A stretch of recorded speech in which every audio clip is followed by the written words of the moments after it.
A very good morning to all of you, dear subscribers, viewers, TGT, PGT competitors, and others. Dear students, as we are learning synthesis, so in previous video lecture, we learned how two or more than simple sentences are combined in a new simple sentence by using nominative absolute.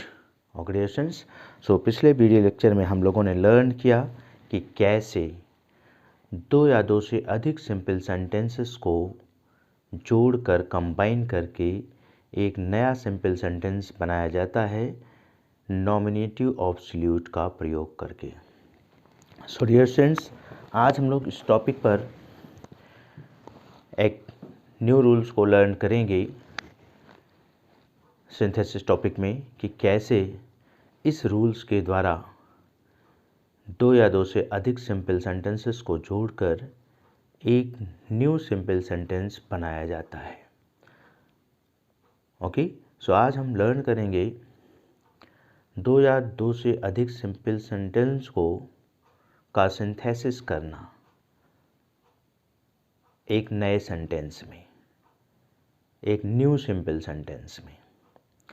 Synthesis से मतलब formation, combination of two or more than two simple sentences okay into a new sentence. Okay students, तो synthesis का मतलब क्या होता है कि दो या दो से अधिक सेंटेंसेस को जोड़कर कंबाइन करके एक न्यू सेंटेंस बनाना। तो सिंथेसिस के अंतर्गत हम यही लर्न कर रहे हैं कि कैसे दो या दो से अधिक सिंपल सेंटेंसेस को कंबाइन करके एक न्यू सेंटेंस बनाया जाता है। सो इस प्रोसेस में हम लोग लर्न कर रहे हैं formation of simple sentences. Okay students, तो इसके अंतर्गत हम लोग क्या लर्न कर रहे हैं? Formation of simple sentences. Simple sentence का formation. This subtitle has been written on the whiteboard before the main title synthesis main topic. तो मेन टॉपिक के नीचे जो सब टाइटल सब टॉपिक लिखा हुआ है फॉर्मेशन ऑफ सिंपल सेंटेंसेस। तो हम लोग formation of simple sentence learn कर रहे हैं। So far we have learned many type of simple sentences, how they are combined into one simple sentence by using different rules। अलग अलग rules को प्रयोग करके कैसे वे उन सिंपल सेंटेंसेस को कंबाइन करके एक नया सिंपल सेंटेंस बनाया गया, अब तक हम लोगों ने ये लर्न किया है पिछले 4 वीडियो लेक्चर्स के द्वारा। प्रीवियस वीडियो लेक्चर में हम लोगों ने लर्न किया था by using nominative absolute. Nominative absolute का प्रयोग करके दो या दो से अधिक सिंपल सेंटेंस को कंबाइन करके एक नया सिंपल सेंटेंस बनाना। आज टुडे वी विल लर्न, आज हम लोग क्या लर्न करेंगे? To combine two or more than two simple sentences into one simple sentence by using preposition before gerund or noun। सो आज हम लोग लर्न करेंगे उन दो सिंपल सेंटेंसेस को जोड़ना या तीन सिंपल सेंटेंस को जोड़कर एक नया सिंपल सेंटेंस बनाना प्रीपोजिशन का प्रयोग करके। किसका प्रयोग करके? प्रीपोजिशन। और वह प्रीपोजिशन किसके पहले प्रयुक्त होगा? जीरंड या नाउन। कहने का आशय ये है, जो दो सेंटेंस आज आपको दिए गए होंगे कंबाइन करने के लिए, एग्जाम्पल में जो दिए जाएंगे जिनको आपको कंबाइन करना है, उसमें हमें ध्यान से देखना होगा। किसी में जेरंड का प्रयोग करके उसके पहले प्रीपोजिशन का प्रयोग करने से दोनों सेंटेंस कंबाइन हो जाएंगे एक सिंपल सेंटेंस में, और किसी एग्जाम्पल में नाउन से पहले सूटेबल प्रीपोजिशन का प्रयोग करके हम दोनों सिंपल सेंटेंस को कंबाइन करके एक नया सिंपल सेंटेंस बना सकेंगे।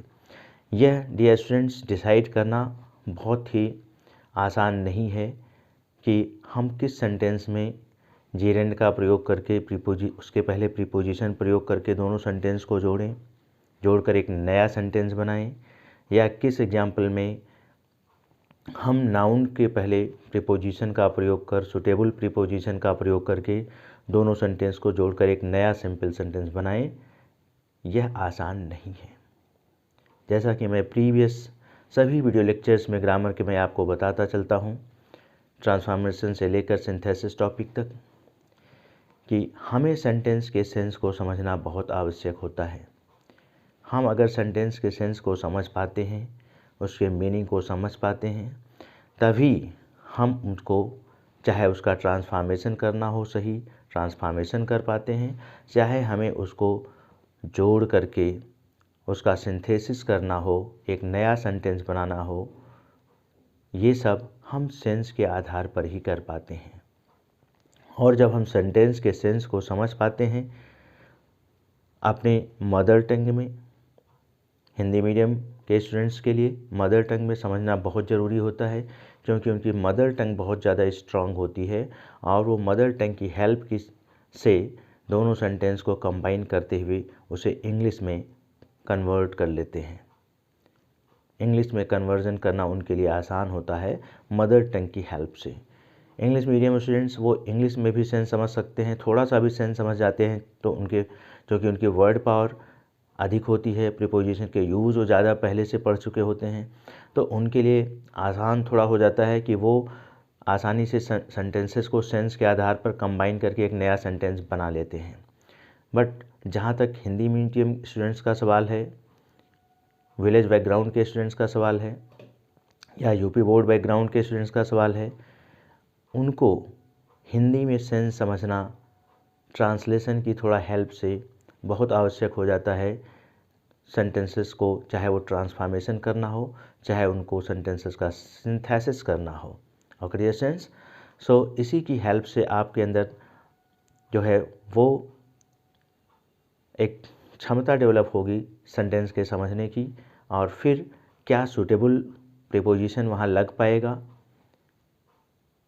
यह डिसाइड करने में आपको हेल्प मिलती है और आप सही डिसीजन लेकर के सेंटेंस को कंबाइन करने में सफल हो जाते हैं, या सेंटेंसेस का सिंथेसिस करने में आप सफल हो जाते हैं। ओके डियर स्टूडेंट्स, सो आइए मैं कोशिश करता हूँ एग्जाम्पल की सहायता से आपको समझाने की, कैसे आपको एग्जाम्पल को समझना है और कब किन सिचुएशन में क्या सूटेबल होगा, जेरेंड बना करके उसके पहले प्रीपोजिशन का प्रयोग करना, या सेंटेंस में दिए गए किसी नाउन के पहले सूटेबल प्रीपोजिशन का प्रयोग करके सेंटेंस का सेंस आ जा रहा है, उससे कंबाइन करने पर सेंटेंस के सेंस में कोई डिफरेंस नहीं आ रहा है, मीनिंग क्लियर हो रही है, तो उसका प्रयोग करेंगे।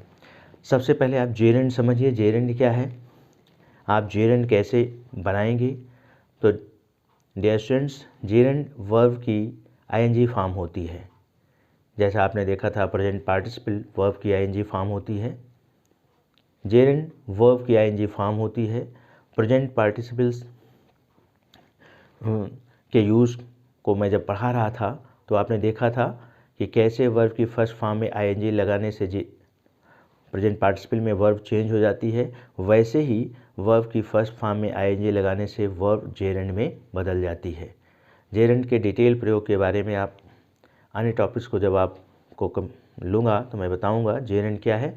तो यहाँ पर समझने की कोशिश करिए एग्जाम्पल के द्वारा, क्योंकि यहाँ हम आपको सिंथेसिस लर्न करा रहे हैं, कैसे दो या दो से अधिक सेंटेंसेस का सिंथेसिस किया जाता है एक नए सेंटेंस में, कैसे दो या दो से अधिक सिंपल सेंटेंसेस का सिंथेसिस या फॉर्मेशन या कॉम्बिनेशन एक न्यू सेंटेंस में किया जाता है। चाहे हम सिंथेसिस कहें, कॉम्बिनेशन कहें, फॉर्मेशन कहें, सभी सिमिलर हैं, सेम सेंस देते हैं। तो कहीं कन्फ्यूजन मत करिएगा कि सर बोलते हैं एक बार सिंथेसिस तो एक बार फॉर्मेशन तो एक बार कॉम्बिनेशन, सेम है, सेम सेंस है। हम कॉम्बिनेशन ही करते हैं, कॉम्बिनेशन को ही हम सिंथेसिस बोलते हैं। जब हम एक नए सेंटेंस में दो या दो से अधिक सेंटेंसेस का कॉम्बिनेशन करते हैं तो चाहे उसको कहें सिंथेसिस करते हैं या फॉर्मेशन करते हैं। ओके डियर स्टूडेंट्स, तो आइए एग्जाम्पल देखते हैं। Nita bought a book. First example में दो सेंटेंस हैं आपके। तो फर्स्ट सेंटेंस है Nita bought a book. Second sentence है she gave 50 rupees for it. आपको ध्यान रखना है, आपको यूज़ करना है प्रीपोजिशन।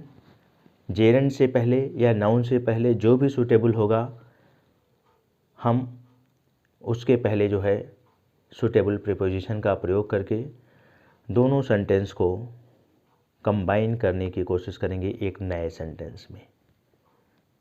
ओके डियर स्टूडेंट्स, दोनों सिंपल सेंटेंसेस को कंबाइन करेंगे एक नए सिंपल सेंटेंस में जेरेंड से पहले या नाउन से पहले सूटेबल प्रीपोजिशन का प्रयोग करके। तो आइए सेंटेंस को के सेंस को समझिए। सेंस को समझकर उसे मदर टंग में कंबाइन करने की कोशिश करिए, अपनी मातृभाषा में जोड़ने की कोशिश करिए और फिर उसकी सहायता से आप उसे इंग्लिश में कन्वर्जन करने की कोशिश करिए। तो आपके लिए इजी होगा, खासतौर से UP board Hindi medium students के लिए। So Nita bought a book. Nita ने एक बुक खरीदा। Nita bought a book. Speaker क्या बता रहा है कि नीता ने एक बुक खरीदा। She gave 50 rupees for it. उसने इसके लिए 50 रुपये दिए। नीता ने एक बुक खरीदा, उसने बुक के लिए 50 रुपये दिए या 50 रुपये की बुक खरीदा। अगर हम दूसरी भाषा में कहें, इसी हिंदी लैंग्वेज में ही अगर दूसरे टाइप से कहें, दूसरे फॉर्म में कहें तो हम कह सकते हैं नीता ने 50 रुपये की एक किताब खरीदा। हो गया ना कॉम्बिनेशन। नीता ने एक बुक खरीदा, नीता ने बुक के लिए 50 रुपये दिया या नीता 50 रुपये की बुक खरीदी। अलग अलग सेंटेंस अगर हम मिला के बोलें तो क्या हो जाएगा, नीता 50 रुपये की एक बुक खरीदी। हो गया ना, नीता 50 रुपये की एक बुक खरीदी। Neeta bought a book for 50 rupees. देखिए कितना इजीली कॉम्बिनेशन हो रहा है सेंटेंस का एक नए सिंपल सेंटेंस में। लेकिन यह तभी संभव हो पा रहा है जब हम सेंस को समझ पा रहे हैं।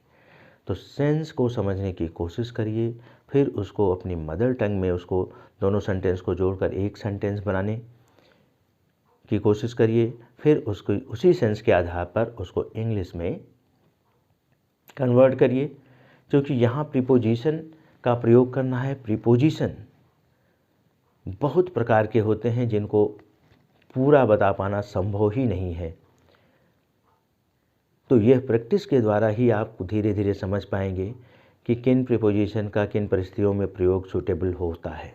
क्योंकि प्रीपोजिशन एक बहुत डिफ़िकल्ट टॉपिक है, सही प्रीपोजिशन का प्रयोग कर पाना, और यह केवल और केवल प्रैक्टिस पर निर्भर करता है।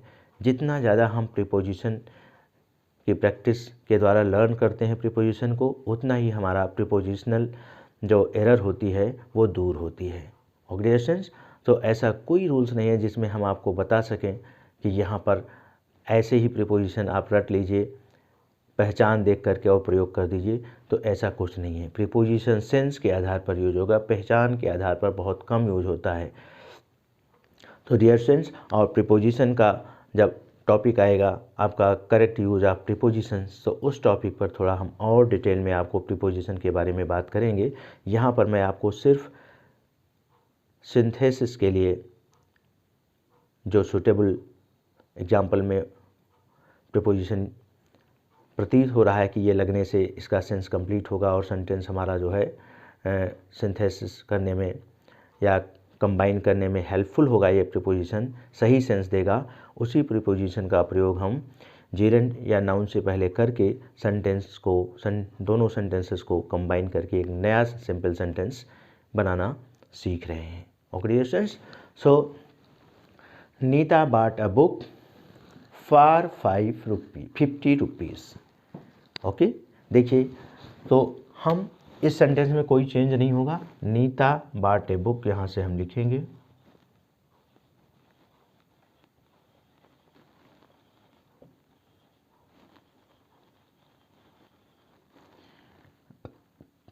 कामा का प्रयोग करेंगे। अब she gave 50 rupees for it, इसके स्थान पर हम नाउन से पहले, नाउन क्या है 50 रुपीज़, नाउन से पहले प्रीपोजिशन का प्रयोग कर रहे हैं फॉर का। नीता ने 50 रुपए में बुक खरीदा। यहाँ हिंदी में मे के सेंस के लिए फॉर का प्रयोग हो रहा है। और कहीं आप देखेंगे मे के सेंस लिए इन का भी प्रयोग होता है, इनटू का भी प्रयोग होता है। तो ये बड़ा ही प्रीपोजिशन का प्रयोग बहुत ही डिफ़िकल्ट होता है, इसलिए आप हर परिस्थिति को समझने की कोशिश करिए, लर्न करिए कि कहाँ किन परिस्थिति में किन प्रीपोजिशन का प्रयोग किया जाता है। Okay dear students, so Nita bought a book for 50 rupees, comma की यहाँ जरूरत नहीं होगी।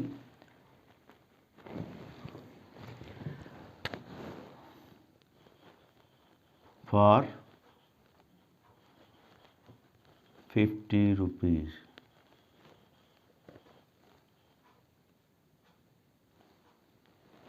Sorry, Nita bought a book for 50 rupees.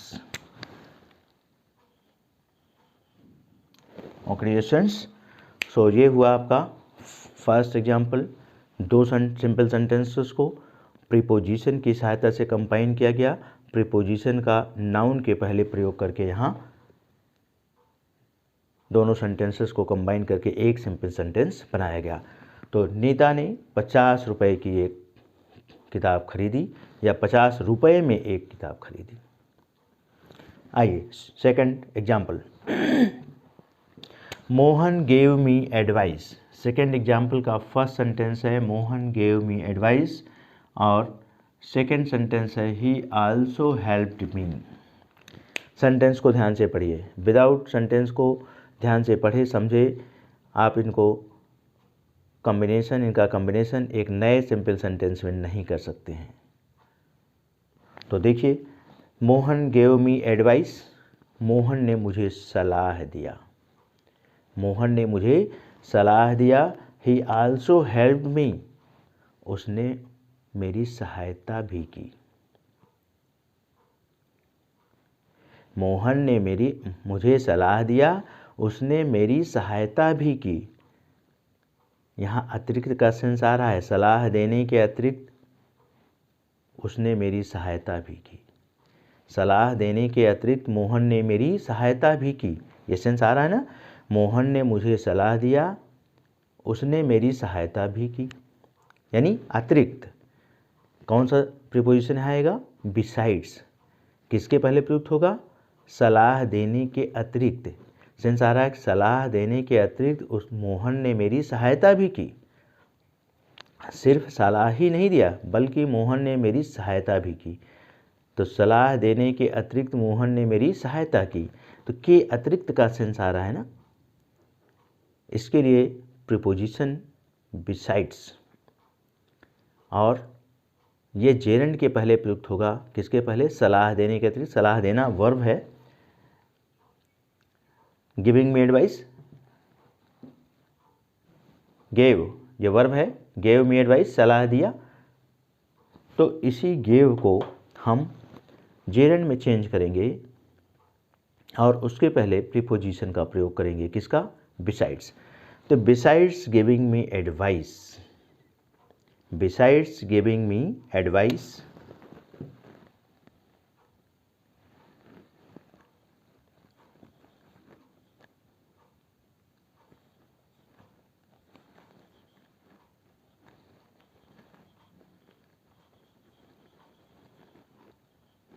me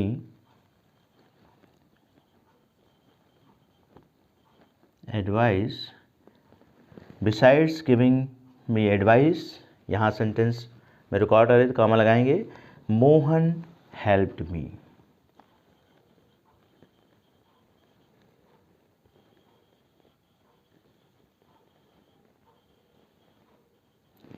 okay dear students, besides giving me advice Mohan helped me. तो आपने देखा कि besides giving me advice Mohan helped me. सलाह देने के अतिरिक्त मोहन ने मेरी सहायता की। ये आपका एक न्यू सिंपल सेंटेंस बन गया, दो सिंपल सेंटेंस को कंबाइन करके। तो अब आते हैं हम लोग कुछ और एग्जाम्पल्स को करते हैं। So just wait, I wipe these examples out of white board, then I write the example number 3rd।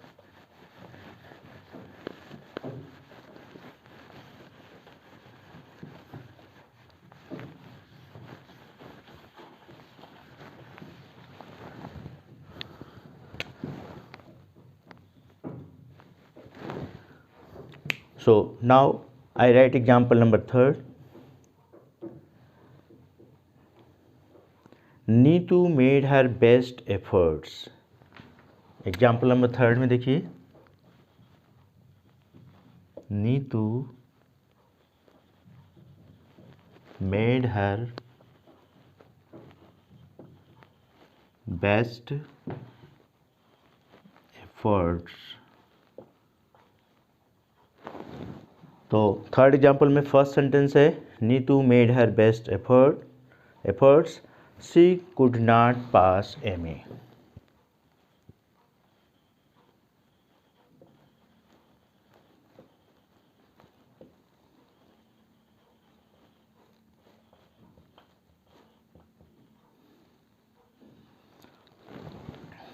So focus on the 3rd example, Neetu made her best efforts, first sentence। second sentence is she could not pass MA। Sentence के sense को समझिए। नीतू ने अपना best प्रयास किया, नीतू ने अपना best प्रयास किया। She could not pass MA, वह MA पास नहीं कर सकी। नीतू ने अपना बेस्ट प्रयास किया, she could not pass MA, वह MA पास नहीं कर सकी। क्या सेंस आ रहा है? यानी बेस्ट प्रयास के बावजूद नीतू MA पास नहीं कर सकी। अपने बेस्ट प्रयास के बावजूद नीतू MA पास नहीं कर सकी। यहाँ सेंस के बावजूद हिंदी में आ रहा है, तो इसके लिए इंग्लिश में हम जो प्रीपोजिशन का प्रयोग करेंगे वो है इन स्पाइट ऑफ। क्या प्रयोग करेंगे? In spite of. तो in spite of her best efforts, यानी अपने बेस्ट प्रयास के बावजूद, अपने बेस्ट प्रयास के बावजूद Neetu could not pass MA। In spite of her best efforts Neetu could not pass MA। यहाँ सी के स्थान पर नीतू देना होगा, क्योंकि ये दो अलग अलग सिंपल सेंटेंस हैं। तो एक सिंपल सेंटेंस में नीतू का प्रयोग किया गया है, दूसरे सिंपल सेंटेंस में नीतू के लिए ही प्रोनाउन सी का प्रयोग किया गया है। इसलिए जब हम दोनों सिंपल सेंटेंसेस को कंबाइन करके प्रीपोजिशन का प्रयोग करके हम कंबाइन करेंगे तो एक सिंपल सेंटेंस बनाएंगे। तो एक सिंपल सेंटेंस में जो मेन वर्ब होगी उसके लिए सब्जेक्ट कौन होगा? नीतू। फिर वहाँ हम सी नहीं लिखेंगे। आपके मन में कन्फ्यूजन नहीं आना चाहिए कि यहाँ पर नीतू क्यों लिखा जा रहा है, क्योंकि अब कंबाइन होकर के एक सिंपल सेंटेंस बन रहा है। तो एक सिंपल सेंटेंस में मुख्य क्रिया के लिए एक सब्जेक्ट आपका जो मेन है वो नीतू है। सी का प्रयोग नीतू के लिए किया गया था अलग अलग सिंपल सेंटेंसेस में। So in spite of her best efforts, तो हम इस तरह से इसको कंबाइन करेंगे एक सिंपल सेंटेंस में। In spite of her best efforts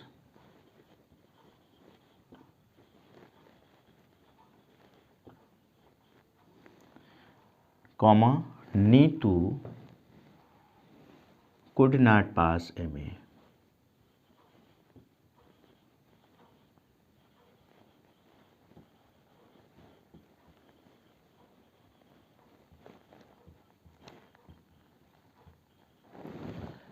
okay dear students, so ये थर्ड एग्जाम्पल आपने देखा कैसे नाउन से पहले प्रीपोजिशन का प्रयोग किया गया। In spite of her best efforts Neetu could not pass MA।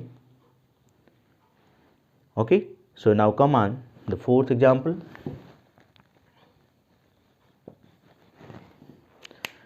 Example number 4 में देखिए, the sun set.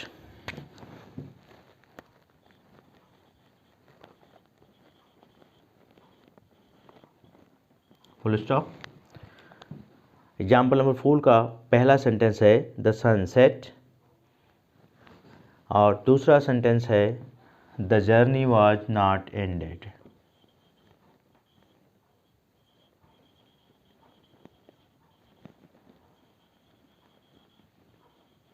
Not ended. The sun set the journey was not ended. ये दो सेंटेंस हैं, the sun set the journey was not ended. दो sentence, दोनों sentence में subject अलग अलग। सेंटेंस के सेंस को समझने की कोशिश करिए कि यहाँ नाउन से पहले प्रीपोजिशन का प्रयोग करके सेंटेंस को कंबाइन किया जा सकता है एक सिंपल सेंटेंस में, या जीरेंड बना करके जेरेंड से पहले प्रीपोजिशन का प्रयोग करके दोनों सिंपल सेंटेंस को एक सिंपल सेंटेंस में कंबाइन किया जा सकता है। ये आपको डिसाइड करना है सेंस को समझते हुए सेंटेंसेस के। सूर्य डूब गया, द सन सेट। सूर्य डूब गया, the journey was not ended. Journey समाप्त नहीं हुई थी। ये सेंटेंस का सेंस है, सूर्य डूब गया, the journey was not ended. Journey समाप्त नहीं हुई थी। दूसरे शब्दों में अगर हम एक सेंटेंस में कहना चाहें हिंदी में, तो सूर्य डूबने से पहले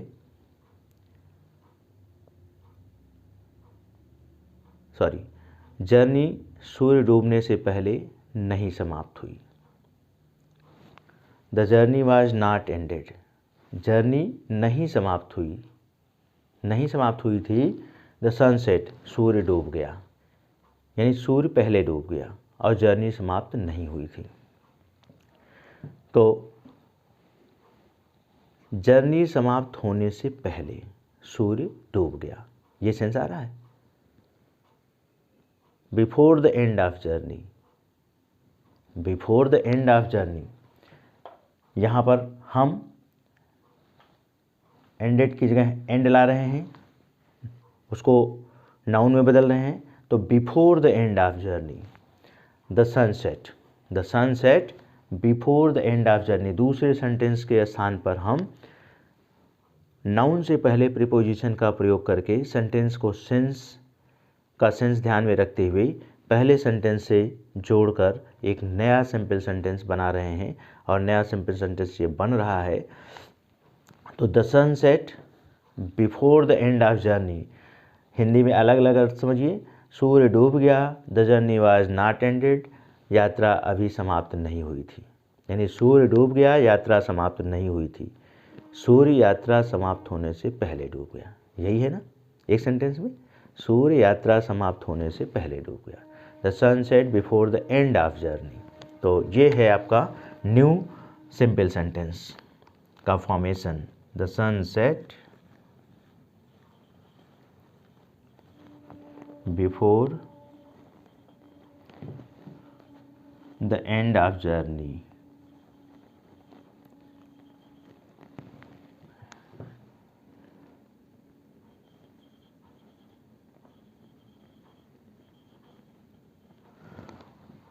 ये देखा आपने, इस तरह से ये प्रीपोजिशन का प्रयोग करके सेंटेंस आपका कंबाइन हुआ। नाउन से पहले प्रीपोजिशन का प्रयोग करके एक नया सिंपल सेंटेंस बना, दो सिंपल सेंटेंस को जोड़कर, और यही सेंटेंसेस का सिंथेसिस है या सेंटेंसेस का कॉम्बिनेशन है एक न्यू सेंटेंस में।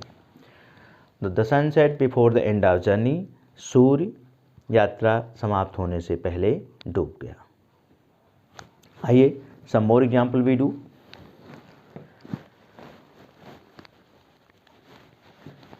Just wait, I write example number 5 and 6. 2 more examples I will do to make you clear how the preposition is used before noun or gerund to combine two or more than two simple sentences into one simple sentence. Okay, dear students. So, example number 5. She helped me.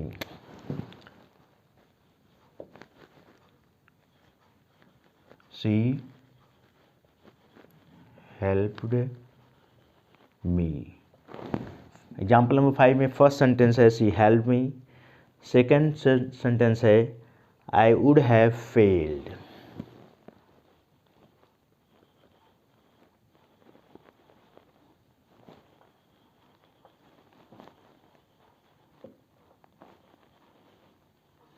Failed. Sentence को ध्यान से देखिए. She helped me, I would have failed. First sentence है example number 5 का, उसने मेरी सहायता की. शी हेल्प्ड मी, उसने मेरी सहायता की. आई वुड हैव फेल्ड, मैं फेल हो जाता. उसने मेरी सहायता की. दूसरा सेंटेंस कह रहा है मैं फेल हो जाता. उसने मेरी सहायता की, मैं फेल हो जाता. समझने की, कंबाइन करने की मदर टंग में कोशिश कीजिए. उसकी सहायता के बिना मैं फेल हो जाता. यही है ना एक सेंटेंस. उसकी सहायता के बिना मैं फेल हो जाता. उसने सहायता की. आई would have fail. Would have failed past की संभावनाओं की बात करता है वुड, और जब उसके साथ हैव लग जाता है मैं फेल हो जाता. उसने सहायता की यानी उसकी सहायता के बिना मैं फेल हो जाता. तो आई would have failed without her help. I would have failed without her help. ये सेंटेंस आपका कंबाइन होकर के बन गया. आई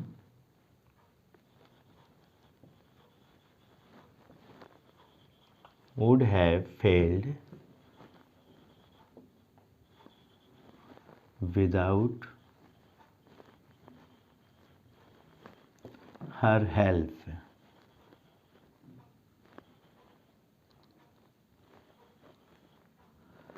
देखिए यहाँ हर हेल्प से पहले विदाउट प्रीपोजिशन का प्रयोग हुआ और sentence I would have failed से जोड़ दिया गया. शी हेल्प की मी की जगह विदाउट हर हेल्प का प्रयोग करके सेंटेंस को आई वुड हैव हेल्प से जोड़ करके एक नया सिंपल सेंटेंस बना दिया गया. और दोनों सेंटेंस को अब अगर आप समझिए तो दोनों का सेंस एक ही है, अर्थ एक ही कहने का.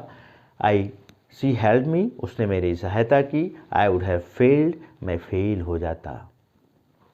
यानी उसकी सहायता के बिना मैं फेल हो जाता. इसको चाहे हम एक सेंटेंस में इस तरह से कह दें या कहें कि उसने मेरी सहायता की, मैं फेल हो जाता. Okay creations. सो ऐसे ही आप सेंटेंस के सेंस को समझने की जब कोशिश करेंगे तब आप इनको सही ढंग से कंबाइन करके एक नया सिंपल सेंटेंस बना पाएंगे. Okay creations. So do practice more and more and learn how two simple sentences or more than two simple sentences are combined into one simple sentence. तो इस तरह से ज़्यादा आप प्रैक्टिस करिए. सॉल्व एग्जाम्पल्स को भी देखिए, खुद एग्जाम्पल सॉल्व करने की कोशिश करिए. और इसी प्रयास के द्वारा, इसी तरह से जब आप प्रयास करेंगे, कोशिश करेंगे, तो आप सेंटेंसेस को कंबाइन करना लर्न कर जाएंगे. दो सिंपल सेंटेंसेस या तीन सिंपल सेंटेंसेस को एक नए सिंपल सेंटेंस में कंबाइन कर पाएंगे. Okay dear students. सो आइए one more example. Example number 6. Example number 6 को देखिए. She was awarded. She was awarded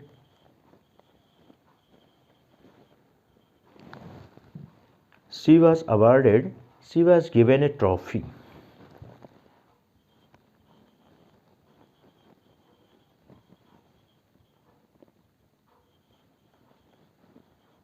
A trophy.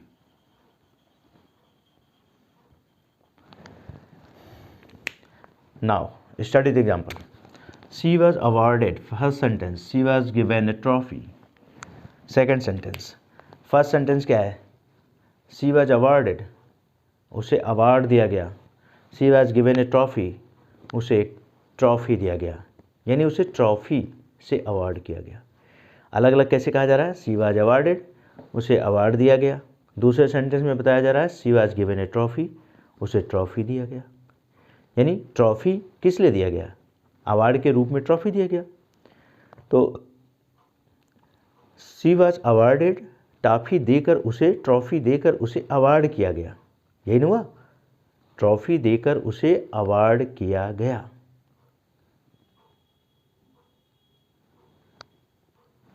तो और दूसरी चीज़ यहाँ क्या ध्यान देना है, ट्रॉफी देकर का सेंस आ रहा है तो जेरेंड का यहाँ प्रयोग होगा।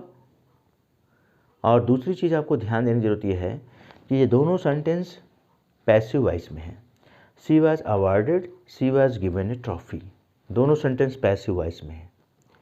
ऐसी स्थिति में जब दोनों sentence passive voice, simple sentence passive voice में हों और उन दोनों सिंपल सेंटेंसेस को जोड़कर एक नया सिंपल सेंटेंस बनाना हो, तो जब जेरेंड का प्रयोग करना है, जेरेंड से पहले प्रीपोजिशन का प्रयोग करना है, तो जेरेंड पैसिव वॉइस फॉर्म में होगा।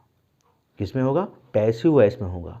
जेरेंड का पैसिव वॉइस क्या होता है, जेरेंड का पैसिव वॉइस होता है वर्ब की आईएनजी फॉर्म प्लस वर्ब की थर्ड फॉर्म। तो यहाँ जेरेंड हम वाज है, वाज की जगह जेरेंड हम क्या करेंगे, बीइंग का प्रयोग करें। जेरेंड का पैसिव वॉइस होता है बीइंग प्लस वर्ब की थर्ड फॉर्म, ये याद रखिएगा। जेरेंड का पैसिव वॉइस होता है बीइंग प्लस वर्ब की थर्ड फॉर्म। तो यहाँ हमको चूँकि सेंटेंस दोनों हमारे पैसिव वॉइस में है, तो हमें जेरेंड को भी पैसिव वॉइस में लिखना होगा और उसके पहले प्रीपोजिशन का प्रयोग करके सेंटेंस को कंबाइन करना होगा। तो सेंटेंस को समझिए, शी वॉज अवार्डेड, उसे अवार्ड दिया गया। She was given A trophy, उसे ट्रॉफी दिया गया, यानी ट्रॉफी देकर उसे अवार्ड किया गया। तो शी वॉज अवार्डेड, कंबाइन करते हैं सेंटेंस को, she was awarded by being given, इसके स्थान पर बीइंग जेरेंड के रूप में, और गिवन थर्ड फॉर्म ऑलरेडी है, being given a trophy. Okay dears, तो she was awarded by being given a trophy. तो इस तरह से ये सेंटेंस कंबाइन होकर के एक नया सिंपल सेंटेंस बना। आइए एक एग्जांपल हम आपको 3 सिंपल सेंटेंसेस वाले 3 सिंपल सेंटेंसेस को लेते हैं, जिसमें 3 सिंपल सेंटेंस होंगे और उसको कैसे आप कंबाइन करते हैं थोड़ा सा प्रैक्टिस में आपको कराने की कोशिश करता हूं, और बाकी आप खुद प्रैक्टिस करेंगे सेंटेंस के सेंस को समझते हुए। सो एग्जांपल नंबर 7 पे आ जाइए। ये है, मैं आपको 3 सेंटेंसेस, सिंपल सेंटेंसेस को कंबाइन करना यहाँ पर थोड़ा सिखाता हूँ कैसे किया जाता है।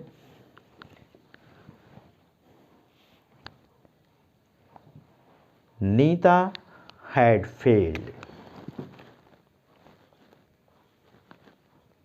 Neeta had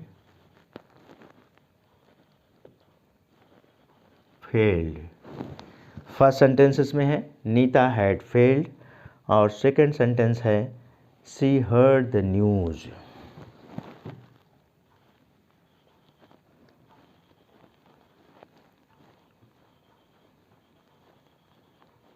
heard the news, she fainted.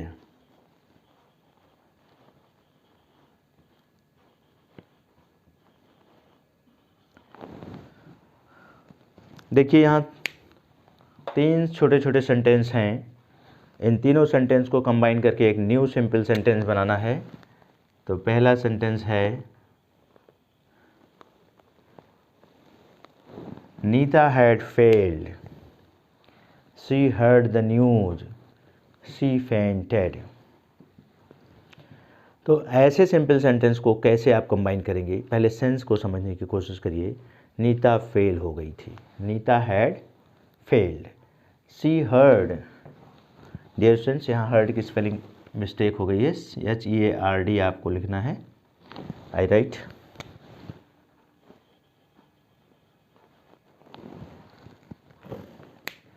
She heard the news, Nita had failed, she heard the news, she fainted.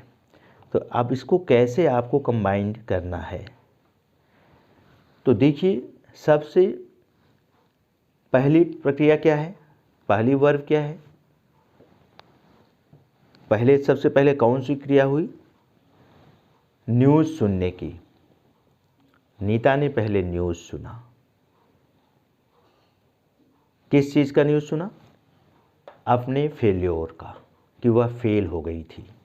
फिर क्या हो गया नीता के साथ, वह मूर्छित हो गई। तो बाद में कौन सी क्रिया हुई, मूर्छित होने वाली, इसका हम बाद में प्रयोग करेंगे। सबसे पहले कौन सी क्रिया हुई, न्यूज़ सुनने की, न्यूज़ सुनने की, और किस चीज़ की न्यूज़ सुनने की क्रिया हुई, फेल होने की। तो फेल होने का समाचार सुनकर, फेल होने का समाचार सुनकर नीता मूर्छित हो गई, बेहोश हो गई। यही हुआ एक सिंपल सेंटेंस। फेल होने का समाचार सुनकर नीता मूर्छित हो गई, सुनकर आ रहा है, जेरंड बन जा रहा है। अब इसके पहले प्रीपोजिशन का प्रयोग करना है, वो प्रीपोजिशन होगा on hearing the news, on hearing the news पहले यूज हो जाएगा। अब क्या है वो, of her failure, on hearing the news of her failure Nita fainted. इस तरह से ये कंबाइंड हुआ। जैसे जब आप प्रैक्टिस करेंगे तभी आपको आएगा, on hearing the news of her failure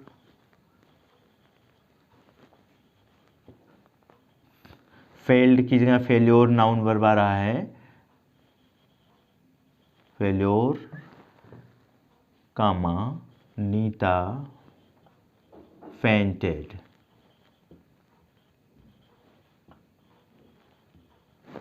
on hearing the news of her failure Nita fainted. Okay dear students, so इस तरह से ये 3 सिंपल सेंटेंसेस कंबाइन होकर के एक न्यू सिंपल सेंटेंस बन गया। Okay dear students, so this is all for today. I hope कि आपको जेरेंड या नाउन से पहले प्रीपोजिशन का प्रयोग करके 2 या 2 से अधिक सिंपल सेंटेंसेस को कंबाइन कर एक नया सिंपल सेंटेंस बनाना समझ में आ गया होगा। और अगर आगे आप प्रैक्टिस करते हैं तो आपको और समझ में आएगा। प्रैक्टिस करना बहुत ज़रूरी है डियर स्टूडेंट्स। सो आज के वीडियो लेक्चर में इतना पर्याप्त है। See you again in the next video lecture. If you get help from my video lecture, so please like and share the video lecture. Okay dear friends, so bye bye, see you again in the next video lecture.